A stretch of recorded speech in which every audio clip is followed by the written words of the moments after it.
My sister specially made a child-free wedding so that she wouldn't invite 17-year-old me. 10 years later, I planned my child-free wedding, and she's furious because I don't want to see her 3 unruly sons. So I asked the guards. I was 5 years old when I first understood that my sister Amanda hated me. Not disliked, not found annoying, actual hatred. It was a strange realization for a child, understanding that someone who shares your blood could look at you with such cold detachment. Amanda was 10 years older, already a teenager when I was still learning to tie my shoes. You'd think having such an age gap would make her protective of me, maybe even maternal. It didn't. For reasons I've never fully understood, she resented me from day one. My earliest memories are colored by her hostility. My parents both worked long hours at their accounting firm, so they often left Amanda in charge of watching me. Just for a few hours, they'd say, kissing me goodbye while I tried not to show my fear. As soon as their car pulled out of the driveway, Amanda's fake smile would drop. "Time for bed, Tasha," she'd say, even if it was only 6 p.m. "But it's still light outside," I'd protest weakly. "Don't care, go to your room."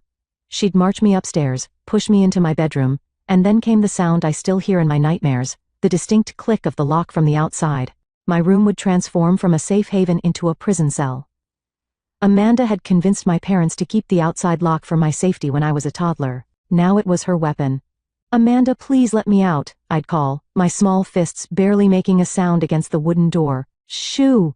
she'd hiss from the hallway. "You need to be quiet, Tasha. You know what happens to noisy little girls, right? The monsters under the bed get hungry." I'd freeze, my heart pounding. "There's no monsters," I'd whisper, trying to convince myself more than her. "Oh no? What's that scratching sound then? I think one's waking up." She'd scratch her fingernails against the bottom of my door, and I'd leap onto my bed, pulling my feet up, convinced that something was about to grab my ankles. I'd sit there for hours, too terrified to move, too afraid to even reach for the light switch. When I'd hear my parents' car in the driveway, Amanda would quickly unlock my door and whisper, "If you tell them, I'll make it worse next time. They won't believe you anyway." But once, when I was about 6, I did tell them. My parents had returned to find me pale and trembling, with tear tracks dried on my cheeks. Amanda locked me in my room again and said there were monsters under the bed, I said, my voice shaking. My father's brow furrowed, but before he could speak, Amanda rolled her eyes dramatically. "There she goes again with her stories. Remember last week when she said she saw a dragon in the backyard? That had been a game I was playing, and Amanda knew it." But my parents nodded, exchanging knowing glances. "Tasha," my father said firmly, "you shouldn't make up stories about your sister. She gives up her time to watch you, and you should be grateful." Grateful? That word became a splinter in my heart, festering for years afterward. How could I be grateful for torment? For fear? For the growing certainty that in my own home, my word meant nothing against hers? The pattern continued for 2 more years.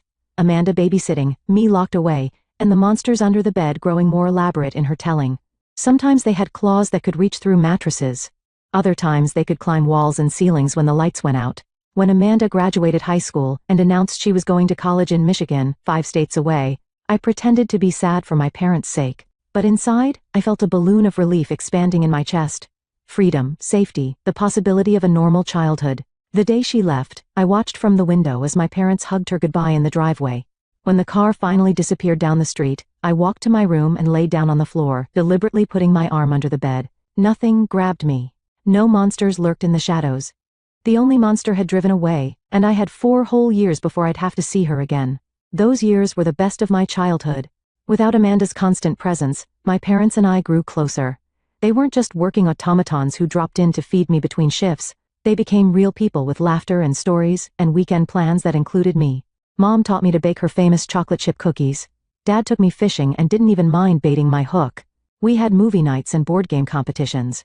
It was like finally being allowed into the family I'd been orbiting for years.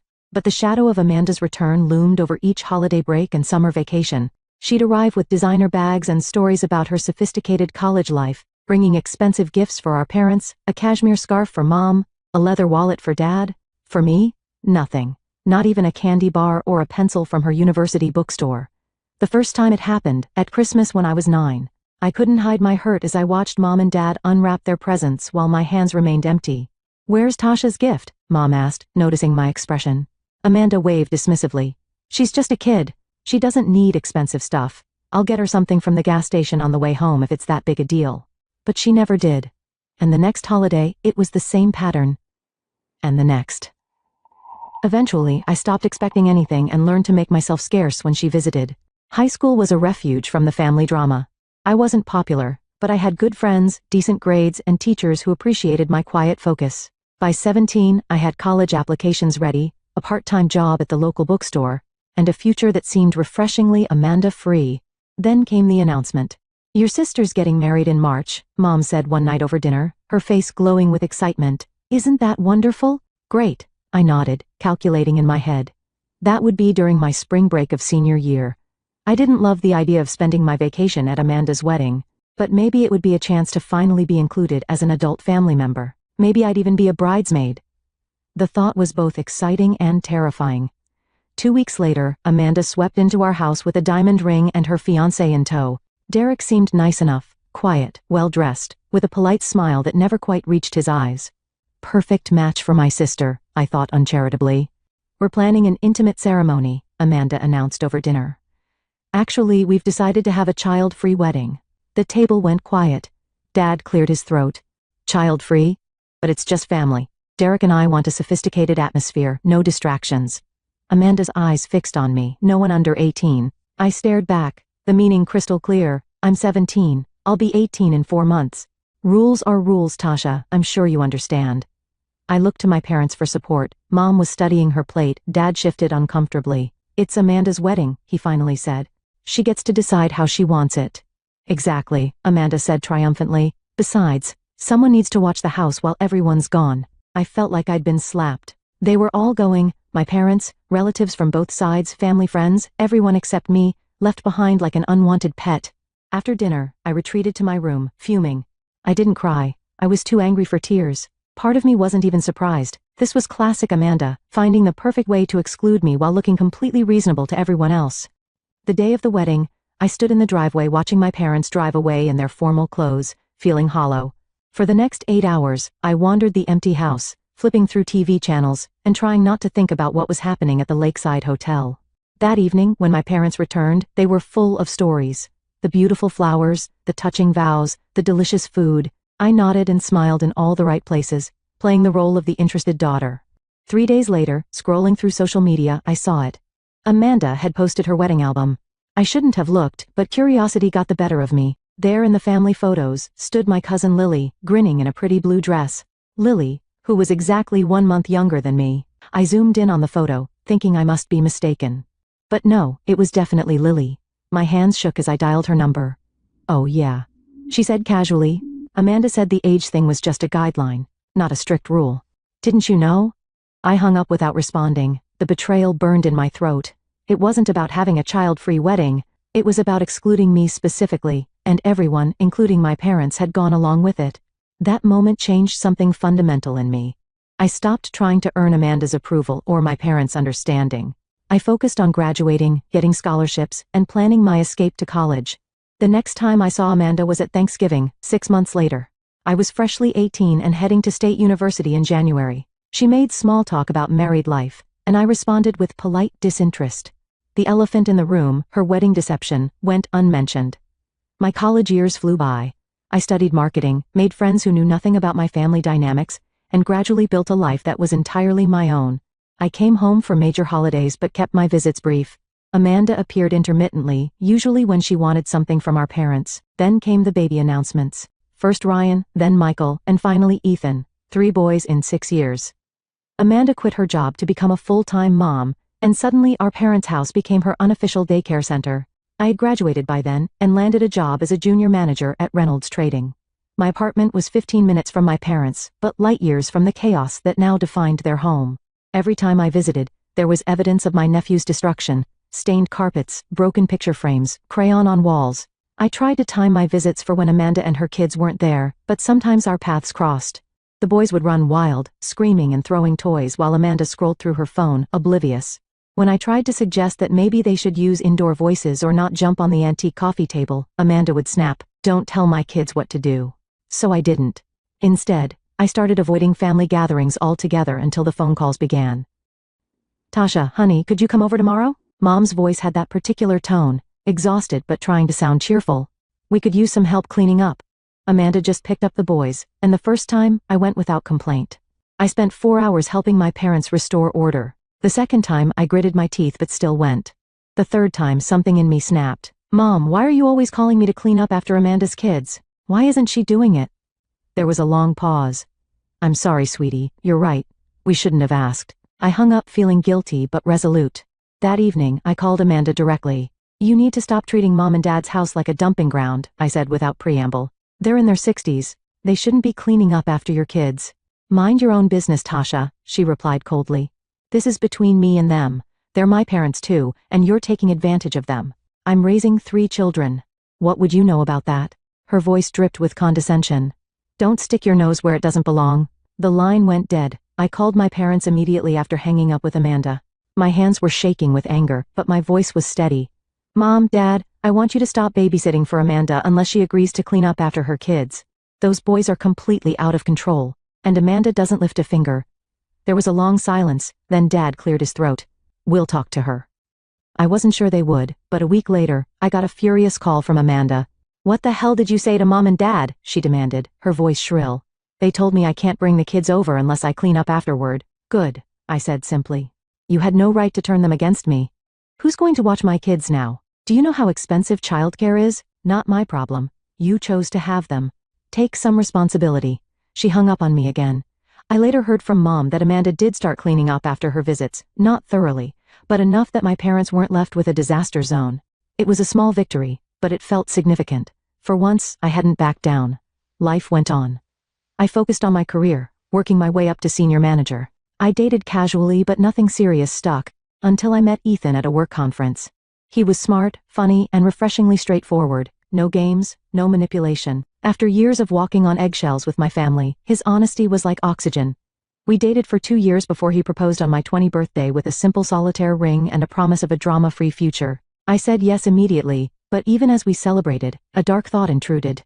The wedding would mean facing Amanda again. We could elope, Ethan suggested when I explained my concerns. Vegas, just us. But I shook my head. I won't let her rob me of a proper wedding. I want my friends there, your family, everyone except my nephews. Ethan raised an eyebrow. Bold move, your sister won't like that. I know. I took a deep breath, but after seeing what her kids did to my parents' anniversary party last month, the cake smashing, the screaming during the toasts, I can't risk it.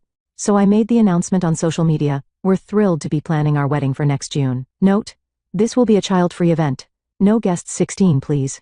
We love your little ones, but want everyone to enjoy an adult evening. Most responses were positive. Friends with children promised to arrange sitters. Ethan's family completely understood.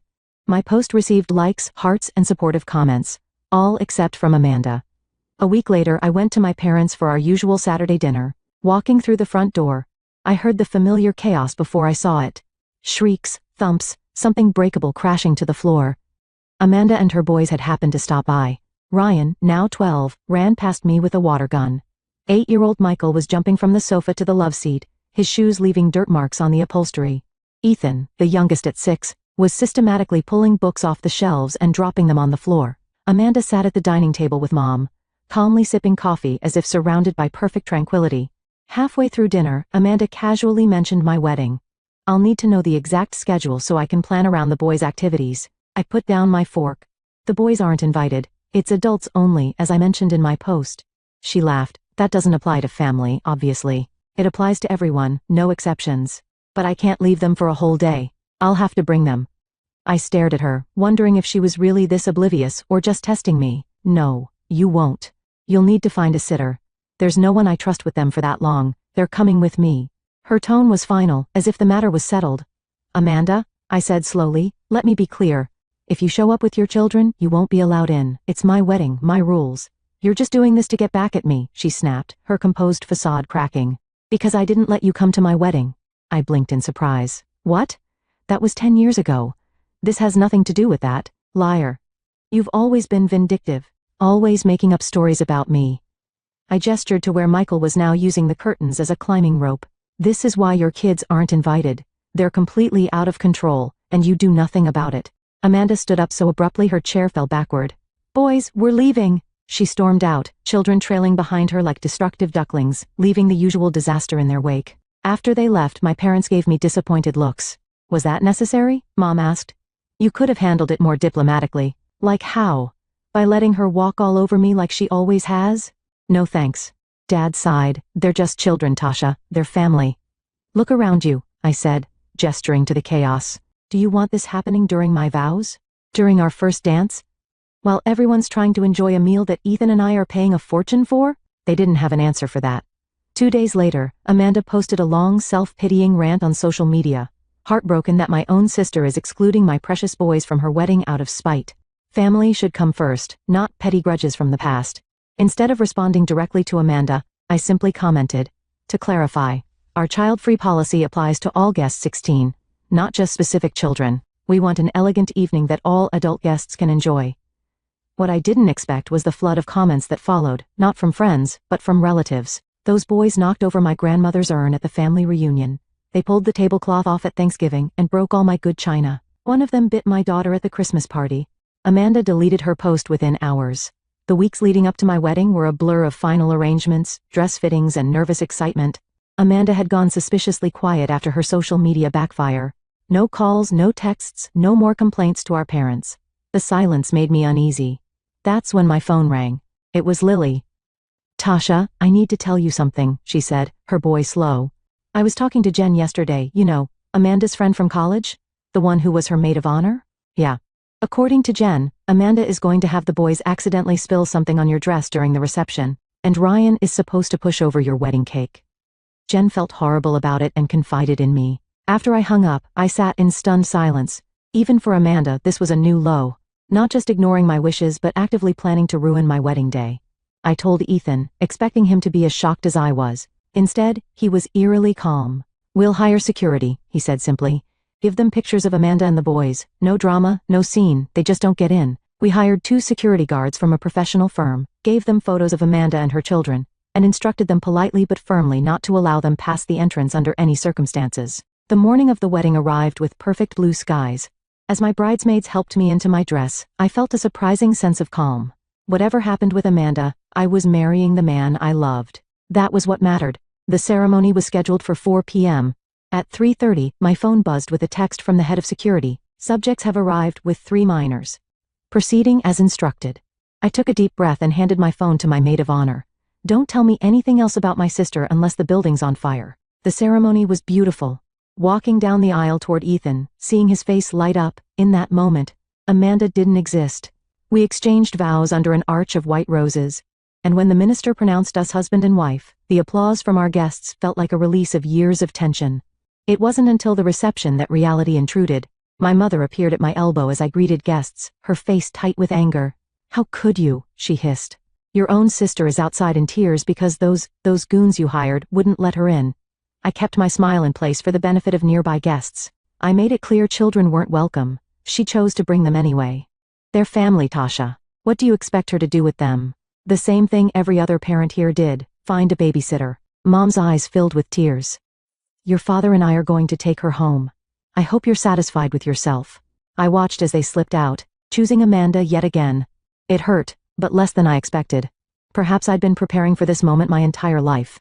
The rest of the reception was perfect. Friends danced, relatives shared embarrassing stories, and Ethan's grandmother taught everyone a Polish folk dance that had us all laughing until our sides ached. Our cake remained upright, my dress stayed pristine, and no one threw food or climbed the curtains. 2 days after we returned from our honeymoon, I decided to call my parents. I thought they deserved to know why I'd hired security, to understand I wasn't just being vindictive. Mom, Dad, I said when they answered, there's something you should know. Amanda was planning to have her kids ruin my wedding. Lily found out from Amanda's friend Jen that she was going to have the boys spill something on my dress and knock over the wedding cake. The silence on the other end was deafening. Then my mother's voice, cold and dismissive. Tasha, I can't believe you're still making up stories about your sister, after all these years. I'm not making it up, I protested. Lily heard it directly from Jen. Why would I lie about this? My father sighed heavily. You've always had an imagination, Tasha. Always seeing the worst in your sister. This has gone too far. I closed my eyes, transported back to childhood, Amanda locking me in my dark room, telling me about monsters, then calling me a liar when I told our parents. I didn't make it up, I said quietly. Lily can confirm it. Lily's always taken your side, Dad dismissed. Your sister was very hurt by your actions, and I've been hurt by hers my entire life, but that doesn't seem to matter to any of you. The line went silent for a moment. We should talk about this in person, he finally said. I don't think so, Dad. I'm done explaining myself. I love you and Mom, but I won't apologize for protecting my wedding day from Amanda's spite. So that's it? You're just cutting us off? I sighed. No, I'm setting boundaries. When you and Mom are ready to see me as an equal member of this family, not just Amanda's annoying little sister who needs to fall in line, I'll be here. That was 6 months ago. Since then, silence. I hear updates through Lily. Amanda still dumps her children on my parents regularly. The boys are still destructive, still disrespectful. My parents are increasingly exhausted, dealing with health issues that make keeping up with 3 unruly children nearly impossible, but they won't set boundaries with Amanda, and I won't pretend everything is okay. Sometimes I dream about reconciliation, Sunday dinners where everyone behaves civilly, holidays without tension, my parents finally seeing the pattern that's been clear to me since childhood. But dreams aren't reality. The reality is that Amanda was right about one thing: I was a dreamer as a child. I dreamed of a sister who would protect me instead of terrorize me. Parents who would believe me instead of dismiss me. A family where love didn't come with conditions. Now I dream of different things. The family Ethan and I might create someday. One where no child feels less valued than another. Where words like fair and respect aren't just empty concepts.